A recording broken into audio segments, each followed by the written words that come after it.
In order to get funding for a project, getting it sourced from the internet is always a good place to start. One of the best sites to do this is Kickstarter. At the time of writing, they've had over 203,000 successfully funded projects, with a collective $5.34 billion spent by those backers. Yet, what are the most successful campaigns on the site? Well, that's where we come in. Today, we've selected a variety of different projects that have raked in those sweet dollar bills on Kickstarter. We'll see board games, video games, a TV show, and life-changing products all involved. So let's get started. The Shenmue video games have always been a cult classic for fans since the first one was released in 1999. According to reports, the original was said to have cost up to $70 million to make. Yet after Shenmue II's release in 2001, the franchise was put on hold after the games were a commercial failure. Fans had been petitioning to get a third installment for years. Well, in 2015, the director of the first and second game, Yu Suzuki, helped create YSNet. They put on Kickstarter the campaign for Shenmue III with a target of $2 million. Shortly after going live, they got a Guinness World Record for fastest $1 million pledged for a crowdfunded video game in just 1 hour and 44 minutes. Within 9 hours, they smashed that $2 million target. In the end, backers for Shenmue III funded $6.3 million. Due to this, the creators then got another world record with most money pledged for a Kickstarter video game. Across all platforms, the project raised a total of $7.2 million by October of 2018. When Outcast asked the question, "What's cooler than me and cool?" apparently the answer should have been the coolest cooler. During 2014, Ryan Grepper put on Kickstarter his reinvention of a cooler. Instead of simply keeping the contents cold, the coolest cooler had a blender attachment for those wanting smoothies or cocktails. Other features included a bottle opener, a Bluetooth speaker, LED light lid, and more. Grepper had tried to get funding back in 2013, but failed to hit the $125,000 target. This time, the target was for $50,000. At the end of the campaign, a total of $13.3 million was brought in from backers. However, soon there were problems, one of which involved production issues in China. While some backers did receive the finished product, many did not. After a number of complaints, the Oregon Department of Justice began looking into the Portland-based company. By 2019, Grepper announced the company was closing down. He stated that those that had paid $200 for a coolest cooler would get a $20 refund. In November 2016, the creator of the board game Kingdom Death Monster, Adam Poots, decided to put his new project on Kickstarter. This project would be Kingdom Death Monster 1.5, which had a goal of $100,000. After clicking enter and the page going live, Poots wouldn't even be able to watch an episode of Californication before they ended up breaking a Guinness World Record. He took the crown of fastest $1 million pledged for a crowdfunded project, which they achieved in just 19 minutes. By the end of the campaign in January 2017, backers had provided the board game with $12.4 million, giving them another world record of most money pledged to a Kickstarter board game. Prior to the 1.5 version coming out, Poots also put the original Kingdom Death Monster game on Kickstarter back in 2012. They had a goal of $35,000, but ended up gathering $2.05 million. However, his first campaign was in 2009, when he was looking for financing for a character sculptor. With a goal of $1,500, the backers provided $1,741. Back in 2012, Pebble Technology put up their brand new watch project on Kickstarter. Known as Pebble, this smartwatch could connect to Android and Apple phones. They had a target of $100,000. Instead, they got a massive $10.3 million. After that success, the team decided to do the same thing with their next model, the Pebble Time, in 2015. Originally, the Kickstarter had a goal of $500,000. By the time the campaign ended, the backers had funneled a massive $20.3 million into the project.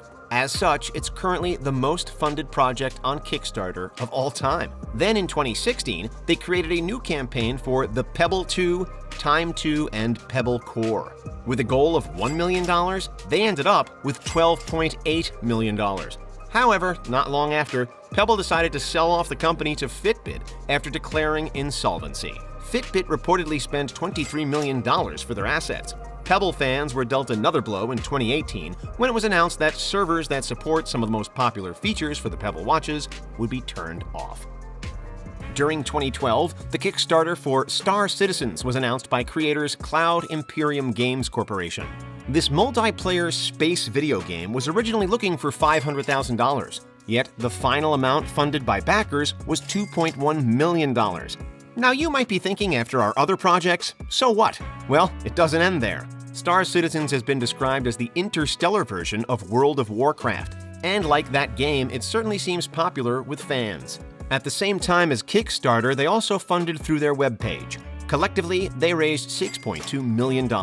As of 2020, Star Citizen also received private funding totaling $63.25 million as well. But the team wasn't done. Their website now has a dedicated area for crowdfunding more projects within the Star Citizen universe. At the time of writing, the 3,151,039 users have donated a combined $373,855,781. If this amount went through Kickstarter, the site typically charges 5% on top of a payment processing fee for successful campaigns, up to another 5%.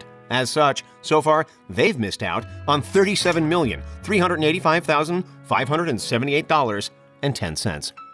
Critical Role is a web series that was formed in 2015 by professional voice actors. They live-stream their games of Dungeons & Dragons for the world to witness. By 2019, the group wanted to do a spin-off, so they came up with the Legend of Vox Machina animated special project on Kickstarter. So the team needed $750,000 to get the project started. However, that's not quite what they received by the end. Instead, they got $11.4 million from their backers. 5 backers alone spent over $25,000 for the most expensive reward named Deity. So the 22-minute special was canceled, and instead they could now create a whole animated series.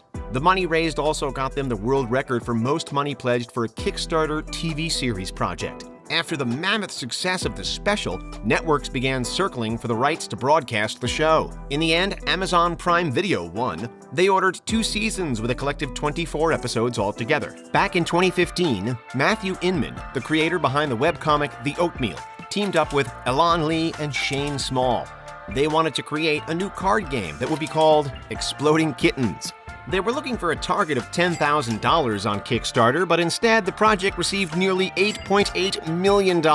At the time, this made it the most funded card game on Kickstarter.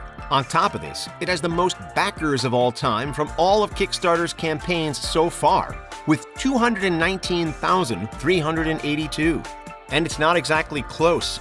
In second place is The Fidget Cube, that got 154,926 backers. Back in 2016, CNBC stated that 2.5 million Exploding Kitten decks were sold in 1 year. They estimated that the revenue for that was $50 million. From there, they then created an Exploding Kittens mobile game that was released in 2016. The team also made other card and tabletop games through Kickstarter, such as Bears vs. Babies in 2017 that received $3.2 million in funding, and in 2019 they created Throw a Burrito. That gathered $2.6 million. Final fact finish. While it didn't get massive funding when on the site, back in 2010, Cards Against Humanity campaigned for funding on Kickstarter and was looking for $4,000. In the end, it managed to raise $15,570. By 2013, it was estimated that the company behind the game had brought in around $12 million. Thanks for watching, and we'll see you next time.